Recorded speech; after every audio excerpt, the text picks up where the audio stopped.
जय हिंद दोस्तों। आज हम लोग जानेंगे कॉम्प्लिकेशन ऑफ हेमोडायलिसिस के बारे में। ठीक है, कॉम्प्लिकेशन ऑफ हेमोडायलिसिस क्या होता है।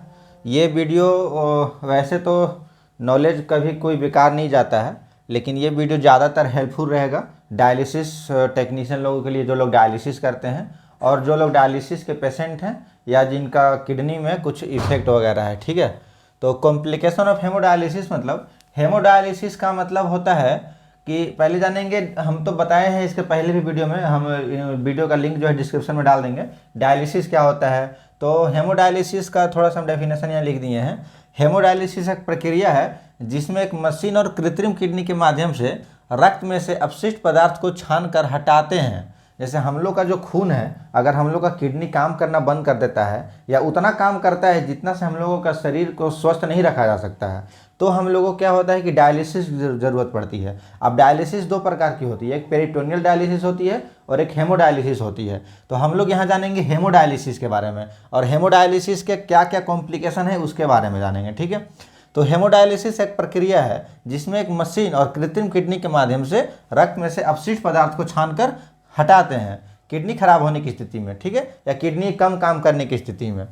कॉम्प्लिकेशन का मतलब होता है कि उलझन या दिक्कत, जैसे कोई भी काम हम करते हैं तो हमको कई सारा दिक्कत आता है ना, या उलझन आता है। जैसे मान लीजिए कि बोरिंग लोग करवाता है, तो बोरिंग करवाया तो एक जगह पानी नहीं निकला, तो वो क्या है, उसके लिए दिक्कत है, वो उलझन हो गया, फिर से उसको नया बोरिंग करवाना पड़ेगा। तो उसी तरह की कॉम्प्लिकेशन जो है हम लोगों के हर क्षेत्र में, हर विभाग में, हर काम में आता है। तो हेमोडायलिसिस दौरान भी, और मेडिकल लाइन में है ना, तो मेडिकल का टेक्निकल नाम होता है हर चीज़ का, तो उसी के बारे में हम लोग आज जानेंगे। तो कॉम्प्लिकेशन क्या है, कॉम्प्लिकेशन को दो श्रेणी में रखा गया है। जैसे एक श्रेणी है आपका मरीज से संबंधित, ये जो लिखा हुआ है मरीज से संबंधित एक कॉम्प्लिकेशन है। जैसे कि हेमोडायलिसिस मशीन है एक, तो डायलिसिस को जब हम लोग हेमोडायलिसिस करते हैं मशीन के माध्यम से, तो क्या होता है कि उसमें पेशेंट कनेक्ट रहता है, एक मशीन और एक पेशेंट कनेक्ट रहता है। ठीक है, तो पेशेंट से भी रिलेटेड कॉम्प्लिकेशन हो सकते हैं और उस मशीन से भी रिलेटेड कॉम्प्लिकेशन हो सकते हैं। तो हम लोग दोनों कॉम्प्लिकेशन के बारे में जानेंगे कि क्या क्या कॉम्प्लिकेशन आ सकते हैं और उसके क्या क्या कारण हैं, और उसको हम लोग कैसे मैनेज कर सकते हैं, मतलब कैसे उसको रोक सकते हैं। ठीक है, तो मरीज से संबंधित कॉम्प्लिकेशन को जानेंगे, और ये जो तकनीकी से संबंधित कॉम्प्लिकेशन है ये अभी यहाँ पे नहीं लिखा हुआ है। ठीक है, तो एक हो गया पेशेंट से रिलेटेड और एक हो गया टेक्निकल रिलेटेड, है ना।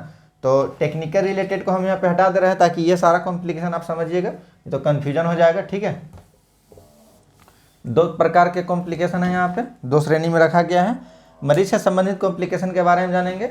मरीज से संबंधित कॉम्प्लिकेशन जो है, कॉमन जो कॉम्प्लिकेशन है वो है हाइपोटेंशन। हाइपोटेंशन क्या है, हम ब्लड प्रेशर वाला कॉलम में वीडियो में बताए हुए हैं कि हाइपो का मतलब हो जाता है रिड्यूज हो जाना, डिक्रीज हो जाना, यानी कम हो जाना, है ना, कम हो जाना, नॉर्मल रेंज से कम हो जाना। और इसमें हाइपोटेंशन जोड़ दिया है तो ये ब्लड प्रेशर के बारे में बोल रहा है। अब यहाँ देखिए एक हाइपोग्लाइसीमिया बोल रहा था। हाइपोग्लाइसीमिया के बारे में इसके पहले वाला वीडियो में हम बताए थे कि मधुमेह की जिनकी बीमारी होती है उनका शुगर अचानक से कम हो जाता है, या सामान्य लोगों का भी। बहुत लोग क्या होता है गर्मी के दिन में खाना पीना नहीं खाते हैं, धूप में चले जाते हैं, तो उस स्थिति में उनका शुगर जो है कम हो जाता है, तो उसको क्या है हाइपोग्लाइसीमिया बोलते हैं टेक्निकल वर्ड में, है ना। तो पहला जो कॉम्प्लिकेशन है कॉमन हाइपोटेंशन है, ये मोस्टली जो है डायलिसिस के दौरान बहुत लोगों को आता है। इसके कई कारण हैं आने के, वो हम लोग आगे डिस्कस करेंगे। तो हाइपोटेंशन हो गया। इसके बाद मसल्स क्रैम्प है। मसल्स क्रैम्प का मतलब क्या होता है कि हम लोग का जो मांस होता है ना, वो मसल्स जो यहाँ पे पैर के नीचे जो रहता है, टिबिया के बोन के पीछे जो रहता है, या यहाँ पे नीचे में उंगली में, या ये सब हाथ में क्या पूरा खिंचाने लगता है, माने खिंचाव आ जाता है हम लोग का मसल्स में, तो उसको बोलते हैं मसल्स क्रैम्प। ये जो है नॉर्मल लोगों को भी कभी कभी आता है, जैसे किसी को कमजोरी हो गया या शरीर में कोई चीज़ की कमी हो जाती है, तो मसल्स क्रैम्प जो है सामान्य लोगों को भी आते हैं। डायलिसिस के दौरान ये कॉमन कॉम्प्लिकेशन है।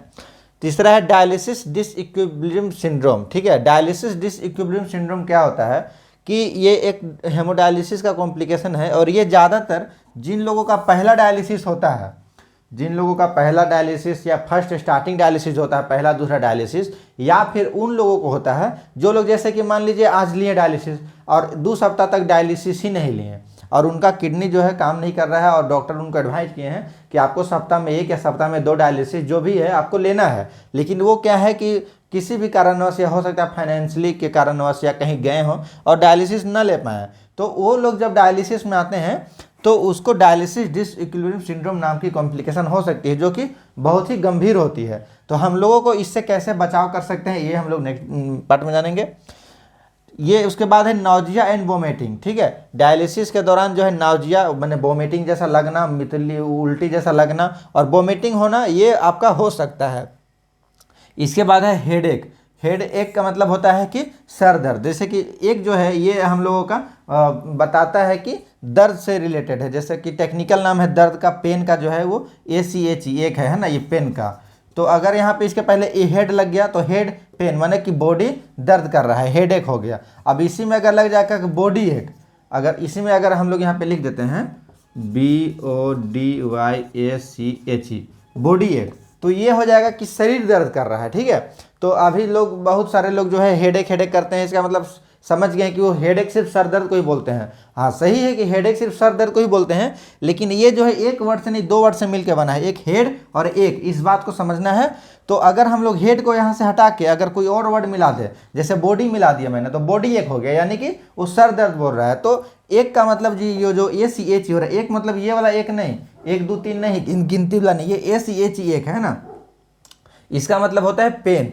तो हेड एक लग गया यानी कि सर दर्द कर रहा है, अगर बॉडी एक लग जाएगा यानी कि पूरा बॉडी दर्द कर रहा है। ठीक है, इसके बाद जो कॉम्प्लिकेशन है वो चेस्ट पेन है, यानी कि हम लोग का छाती दर्द कर रहा है। ठीक है, इसको यहाँ पे चेस्ट एक भी बोल सकते हैं, लेकिन ज़्यादातर लोगों को ये चेस्ट पेन ही मैंने बोलते हैं। ठीक है, चेस्ट पेन को दूसरा टेक्निकल भाषा में एंजाइना पेक्टोरिस भी बोला जाता है, एंजाइना पेक्टोरिस।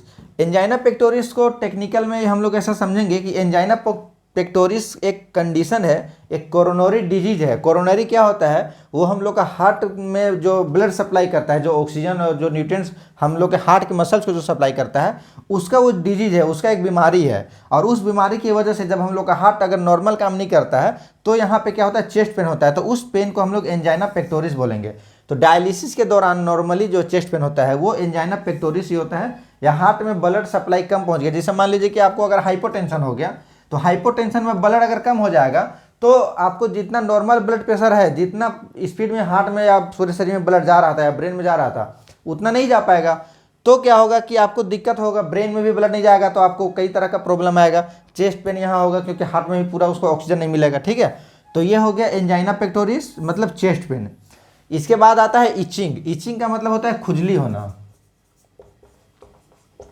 डायलिसिस के दौरान भी हो सकता है, डायलिसिस के बाद भी हो सकता है, या जो डायलिसिस पेशेंट है उनको घर में भी हो सकता है। ठीक है, ये खुजली होता है क्योंकि हम लोग के शरीर में बहुत सारे अपशिष्ट पदार्थ हो जाते हैं जब हम लोग का किडनी काम करना बंद कर देता है या कम कर देता है। तो अगर वो अपशिष्ट पदार्थ डायलिसिस अच्छे से हो रहा है और नहीं निकल रहा है, या हम लोग वैसा कुछ सामान खा ले रहे हैं जिससे वो अपशिष्ट पदार्थ जितना निकल, तो डायलिसिस तो हम करवा रहे हैं और वो अपशिष्ट पदार्थ को हम छान भी दे रहे हैं, लेकिन जितना छान रहे हैं उससे ज़्यादा हम लोग उसको फिर से इंटेक कर ले रहे हैं। इसीलिए डॉक्टर के द्वारा जो डाइट चार्ट दिया हुआ रहता है, जो परहेज बताया हुआ रहता है, उसको परहेज करना बहुत ज़रूरी है। ठीक है, नहीं तो कॉम्प्लिकेशन ये जो ईचिंग जो है खुजली होने की संभावना बनी रहती है। इसके बाद जो कॉम्प्लिकेशन है वो है fever and chills. Fever and chills का मतलब होता है कि बुखार के साथ में ठंडा आना, माने बुखार तो आपको आएगा ही, साथ में आपको पूरा ठंडा आएगा, कपकपी आएगा शरीर में। ठीक है, ठंडा लगेगा बहुत ज़्यादा। ये होता है इन्फेक्शन के कारण से। पायरोजेनिक रिएक्शन भी इसका एक कारण हो सकता है। पायरोजेन रिएक्शन का मतलब कि बुखार वाला जो है बैक्टीरिया होता है, बैक्टीरिया भी उसके भी कई प्रकार है, जैसे कि अभी gram negative bacteria, gram positive bacteria है। तो हम लोग बैक्टीरिया के बारे में उसको अलग टॉपिक में डिस्कस करेंगे। अगर बॉडी में किसी भी तरह का बैक्टीरियल इन्फेक्शन या वायरल इन्फेक्शन हो जाता है और वो डायलिसिस पेशेंट है, तो हो सकता है उनको डायलिसिस के दौरान फीवर एंड चिल्स कॉम्प्लिकेशन हो, उनको ठंडा लगे, बुखार आ जाता है। ठीक है, इसके बाद जो कॉम्प्लिकेशन है वो हाइपरटेंशन। हाइपरटेंशन क्या है कि ब्लड प्रेशर का बढ़ जाना। हम बताए थे हाइपर मतलब इंक्रीज हो जाना है ना, हाइपो का मतलब होता है रिड्यूस डिक्रीज हो जाना, कम हो जाना, और हाइपर का मतलब होता है बढ़ जाना, माने इंक्रीज हो जाना। और हाइपर टेंशन अगर हो गया तो ये ब्लड प्रेशर का होता है बढ़ जाना। ठीक है, हाइपर टेंशन के भी कई कारण हो सकते हैं, जैसे कि डायलिसिस वाले मरीज में क्या है कि एक्सेस वाटर भी रहता है ना हम लोग का, जैसे किडनी का काम है कि बॉडी से एक्सेस वाटर को भी यूरिन के सहारे वो निकाल देता है, लेकिन डायलिसिस में क्या है कि वो चीज़ निकल नहीं पाता है, तो शरीर में ही पानी रहता है। जिसके वजह से क्या है कि उनका ब्लड प्रेशर जो है बढ़ जाता है। और जो अंतिम में है ये है हाइपोग्लाइसीमिया। हाइपोग्लाइसीमिया का मतलब हम बताएं कि ब्लड में ग्लूकोज लेवल की कमी को हम लोग हाइपोग्लाइसीमिया कहते हैं, शुगर कम को कहते हैं, ठीक है। तो ये सारे कॉम्प्लिकेशन है जो मरीज से संबंधित हैं। अब हम लोग जानते हैं कि टेक्निकल कॉम्प्लिकेशन मतलब तकनीकी से संबंधित जो मशीन से रिलेटेड कॉम्प्लिकेशन है उसके बारे में जानेंगे।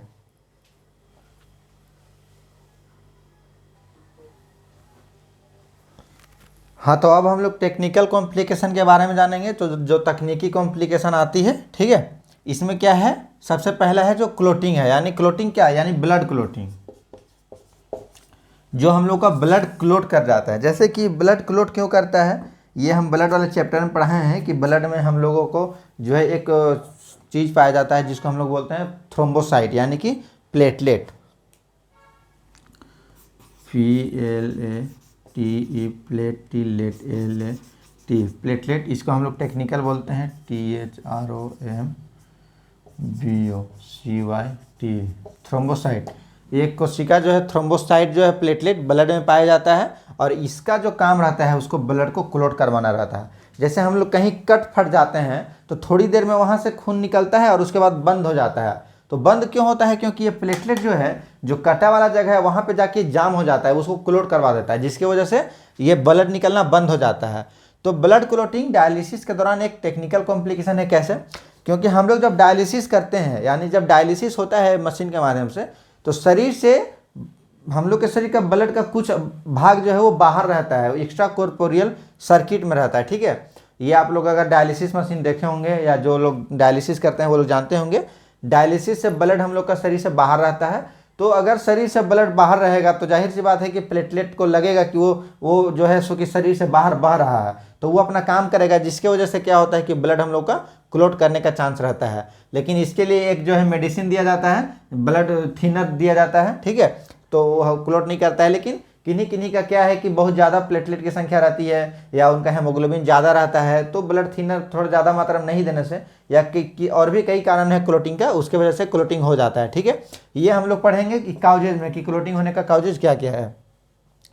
दूसरा कॉम्प्लिकेशन है ब्लड लीक। मशीन में एक अलार्म आता है कि ब्लड लीक अलार्म आता है, ठीक है। तो ब्लड लीक जैसे कब होता है, जब हम लोग को जो फिल्टर रहता है, जहाँ पे जैसे कि देखिए मैं फिल्टर बता दे रहे हैं, इस तरह का हम लोग का फिल्टर रहता है।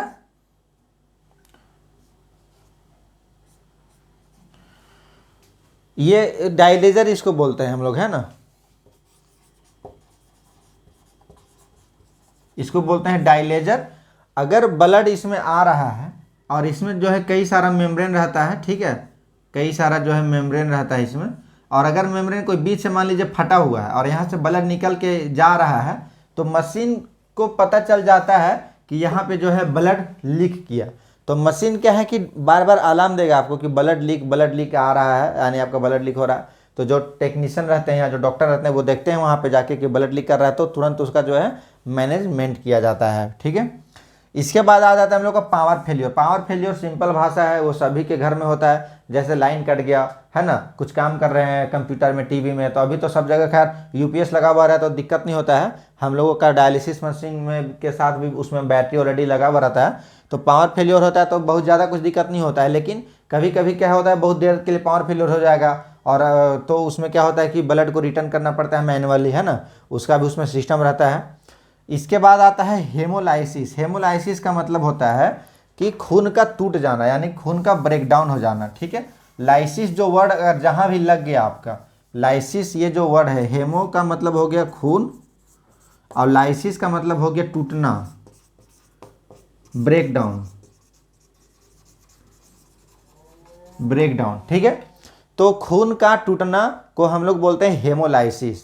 इसके भी कई कारण हैं। डायलिसिस के टेक्निकल के दौरान अगर बहुत ज़्यादा टेम्परेचर बढ़ जाएगा, ठीक है, तो हेमोलाइसिस हो जाता है।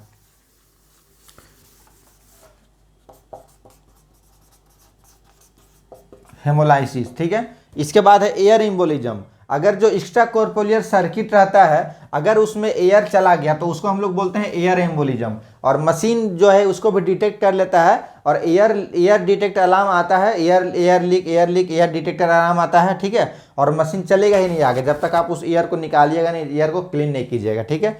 इसके बाद जो आता है एक्ससेंग्यूनेशन। एक्ससेंग्यूनेशन क्या है, ये एक टेक्निकल वर्ड है जो हम लोग बोलते हैं ब्लड लॉस को। अगर ब्लड लॉस बहुत ज़्यादा हो गया, जैसे यहाँ देखिए एक और लिखा हुआ है यहाँ पे अंतिम में कि blood loss due to needle catheter dislodgement. ठीक है, नीडल कैथेटर डिसलॉजमेंट का मतलब क्या हुआ कि अच्छा से नहीं लग पाया या वो लगा लेकिन वो निकल गया। जैसे डायलिसिस के दौरान क्या होता है, डायलिसिस करने के लिए हम लोगों को एक एक्सेस की ज़रूरत होती है, या तो उसको हम लोग एक्सेस, जैसे कि फिस्टुला बनता है एवी फिस्टुला, वो एवी फिस्टुला क्या है, कैथेटर क्या है, वो सब हम नेक्स्ट वीडियो में बताएंगे। अभी सारा कुछ बता पाना संभव नहीं है। बस आप इतना जानिए कि जैसे हम लोगों को अगर पानी पीने की ज़रूरत है घर में, तो हम लोग एक छोटा सा आरओ लगा कर रखते हैं या फिर नल से खोल के एक गिलास पानी ले लेते हैं। लेकिन अगर खेत में पानी पटाने की ज़रूरत है तो हम लोग क्या करते हैं कि बड़ा कुआं खोदवाते हैं या बहुत बड़ा बोरिंग रहता है और उसमें से फिर मोटर लगा करके उस पानी को निकाल के खेत में देते हैं, क्योंकि खेत को ज़्यादा ज़रूरत है। तो इसी तरह से हम लोगों का शरीर में अगर कोई भी जांच करना है, किसी तरह का ब्लड का अगर जांच करना है, तो हम लोग नॉर्मल जो ऊपर जो वेन रहता है यहाँ से हम लोग ब्लड ले लेते हैं 2 या 4 ml और उसमें काम हो जाता है। लेकिन हेमोडायलिसिस के लिए क्या है कि हम लोगों को शरीर का ऑल ब्लड को छानना पड़ता है, माने निकाल के छानना पड़ता है। तो उसके लिए हम लोगों को क्या चाहिए कि बड़ा वाला कुआं चाहिए, तालाब टाइप का, और मोटर भी लगाना पड़ता है। तो इसीलिए हम लोग क्या करते हैं कि सेंट्रल वेन में, जो हम लोग के शरीर के तो बहुत डीप में रहता है, तो जो अंदर रहता है उस सेंट्रल वेन में एक सेंट्रल लाइन लगता है जिसको हम लोग कैथेटर बोलते हैं। ठीक है, और अगर वो नहीं लगता है तो अंदर यहाँ पे एक ऑपरेशन होता है जो अंदर डीप में रहता है, आर्टरी और वेन को जोड़ दिया जाता है। तो उसमें क्या होता है कि ब्लड का बहुत ज़्यादा फ्लो रहता है, तो हम लोग उसमें से निकालते हैं 250 ml पर मिनट, माने 1 मिनट में 250 ml 300 ml तक हम लोग जो है ब्लड उसमें से निकाल सकते हैं। तो सोचिए कि जहाँ से अगर 1 मिनट में 300 ml ब्लड अगर निकल रहा है आपका, अगर वहाँ पे मान लीजिए कि ई जैसे कि नीडल हो गया, ई घुसा हुआ है, ठीक है, यहाँ से 300 ml ब्लड आ रहा है, अब इसमें एक यहाँ पे ढक्कन है, इसको यहाँ पे कनेक्ट करना है, और अगर ई वाला थोड़ा सा ढीला रह गया और यहाँ से अगर ब्लड निकलेगा तो कितना स्पीड में निकलेगा। तो ये जो निकलता है इससे बहुत ज़्यादा ब्लड लॉस हो जाता है और ये पता ही नहीं चलेगा। ठीक है, अगर मान लीजिए यहाँ से निकल रहा है तो पता नहीं चलेगा मशीन में। तो इसलिए ध्यान देना बहुत ज़रूरी होता है। डायलिसिस के दौरान पेशेंट साइड में जा के देखना ज़रूरी होता है। ठीक है, नहीं तो बहुत ज़्यादा ब्लड लॉस हो जाएगा, उसके वजह से कई सारा कॉम्प्लिकेशन आ सकती है। पेशेंट की जो है कि गंभीर स्थिति में भी जा सकता है, वेंटिलेटर में भी जा सकता है। तो इस ब्लड लॉस, अगर जो बहुत ज़्यादा ब्लड लॉस हो जाता है, जिससे बहुत ज़्यादा बह गया ब्लड लॉस, उस ब्लड लॉस हो गया, उसको बोलते हैं एक्ससेंग्यूनेशन। ठीक है, इस कॉम्प्लिकेशन को बोलते हैं एक्ससेंग्यूनेशन। ये एक टेक्निकल वर्ड है। ठीक है, इसके बाद आ जाता है डायलेजर रिएक्शन। इसको हम लोग फर्स्ट यूज सिंड्रोम ही बोलते हैं, क्योंकि हम लोग का जो डायलेजर जैसे जो बना होता है, अभी हम जो यहाँ पे बना के बताएं आपको,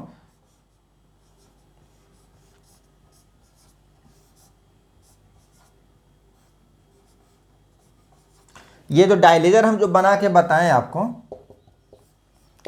तो इसके अंदर ये जो मेम्ब्रेन रहता है, हालांकि ये बायोकम्पैटिबल रहता है, इसका जो मटेरियल रहता है वो बायोकम्पैटिबल रहता है, मतलब हम लोग के शरीर के साथ में, हम लोग के ब्लड के साथ में वो कॉम्पैक्ट कर जाए, माने मिल जाएगा। ठीक है, क्योंकि हम लोग का ब्लड शरीर के अंदर रहता है, लेकिन उसको बाहर निकाल के अगर किसी से मिलाएंगे, जैसे कि इसमें हो जाता है ना कि ब्लड ग्रुप का, अगर आप ए पॉजिटिव ब्लड ग्रुप वाला को अगर आप बी नेगेटिव डाल दीजिएगा या ए नेगेटिव डाल दीजिएगा तो रिएक्शन कर जाएगा। तो उसी तरह से क्या होता है कि डायलेजर रिएक्शन या फर्स्ट यूज सिंड्रोम होता है। अगर जिन लोगों का ब्लड इस मेम्ब्रेन के साथ में कंपेबल नहीं कर पाया, अगर कंपेयर नहीं कर पाया, तो उसको क्या, उसका रिएक्शन होता है और उसको फिर कई सारा दिक्कत आने लगता है। ठीक है, तो ये इतना सारा कॉम्प्लिकेशन हो गया जो टेक्निकल कॉम्प्लिकेशन है। इसके पहले जो हम बताएं वो पेशेंट से रिलेटेड कॉम्प्लिकेशन है, ये मशीन से रिलेटेड कॉम्प्लिकेशन है। तो आज के वीडियो के लिए इतना ही, और नेक्स्ट वाला पार्ट में हम लोग जानेंगे, कॉम्प्लिकेशन का पार्ट 2 में जानेंगे कि ये सारे कॉम्प्लिकेशन का क्या क्या कारण है और उनका कैसे मैनेजमेंट करते हैं। ठीक है, जय हिंद।